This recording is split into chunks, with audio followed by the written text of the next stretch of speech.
So good afternoon, everyone. We'll see an example uh, to construct an SFG using an algebraic equation. We have already done this example for block diagram uh, concept also. So the same example, which is a simple DC motor equation, the armature equation of a DC motor, which is VA is equal to IARA plus LA into DAA by DT plus EB, where EB is the back EMF.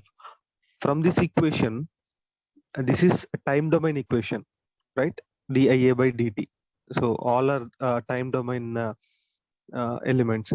Now we need to convert this time domain equation into the Laplace transform domain. Then only we can construct SFG or block diagram, whatever. So if we apply Laplace transform to this equation, then VA will become VA of S, because VA is the function of time. VA is armature voltage, which varies with respect to time. So VA will become VA of S, and RA is constant value for a designed motor. The resistance of the winding cannot be changed once the motor is designed, right? So RA is constant value, but IA is a variable. So IA of S, IA will become IA of S into RA plus LA into, you can see here, this is first order differentiation. So this first order derivative term will become S power 1 by converting the time domain equation to the Laplace domain. So S into IA of S plus EB is also a time domain function. So we'll write EB of S. All these are time domain functions. The time domain functions are represented in small letters, small case. Laplace domain representation will be in the uppercase. So here you can find lowercase letters, and which means these are time domain functions. Uppercase letters means Laplace domain functions. Okay, so this is our algebraic equation. From this equation, we can decide our output. So I have decided my output is IA of S. So I want to control the armature current of the motor. So IA of S, I need to control the IA of S. So from this equation, I can write IA of S as like this. You can take the common IA of S in these two terms and bring this EB this side. You will get VA minus EB equal to IA of S into RA plus S into LA. Okay. Now we need to get the IA of S because we want to control this IA of S, right? So from this equation we can write IA of S is, so 1 by RA plus S into LA of VA minus EB. So this is the expression for our output, which is IA of S.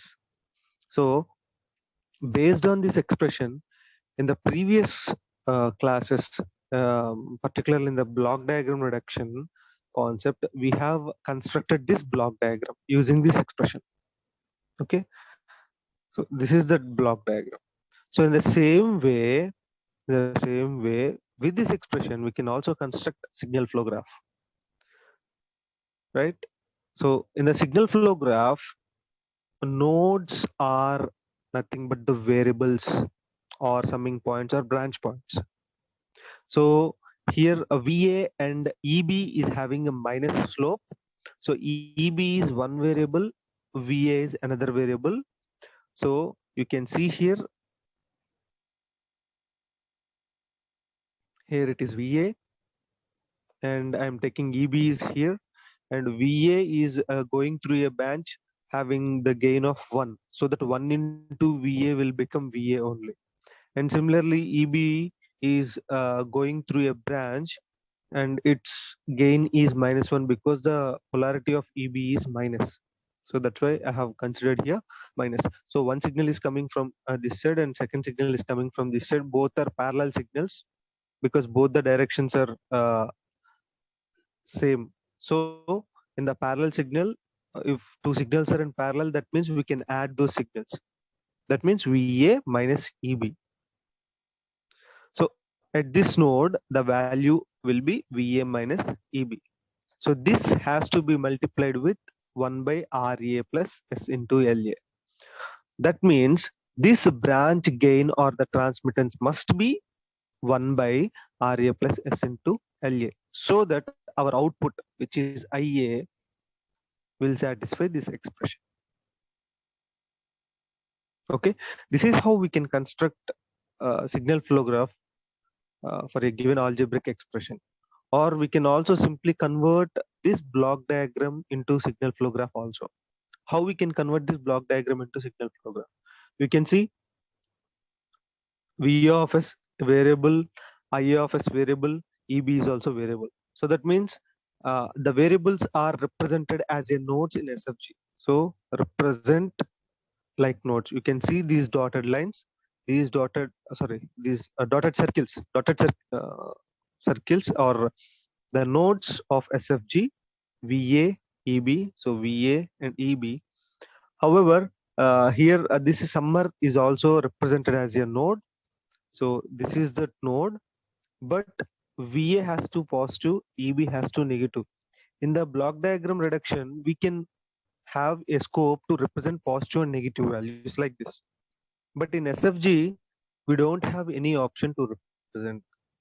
So that's why we will take the gains as 1 and -1. So that if this gain is -1, then we will get EB value as minus. So at this point, of course, these two are parallel branches. So in the parallel, according to SFG rule, when two parallel branches are there, then the resultant of those two branches will be addition of those two variables. So VA of S minus EB of S, right? And next, you can see here, this is the block gain. So this block gain is simply represented as a branch transmittance, and IA is a variable represented as node. So this entire block diagram can also be converted into SFG like this. So you can draw the signal flow graph with the direct expression, algebraic expression. Otherwise, you can convert signal flow graph from the given block diagram. Okay. So this is how we can construct SFG for a given algebraic expression, or we can draw SFG for a given block diagram also. Okay.